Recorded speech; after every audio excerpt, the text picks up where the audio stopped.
এই মেঘলা দিনে একলা ঘরে থাকে না কমু, তাই বেরিয়ে পড়লাম বেড়াতে। বলেন তো কোথায় যাচ্ছি?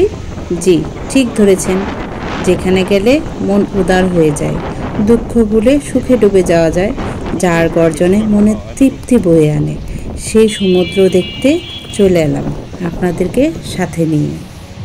আর কথা হবে না, চলেন এখন শুধু সমুদ্র উপভোগ করি, এর গর্জন উপভোগ করি, চোখে শান্তি নিয়ে আসি।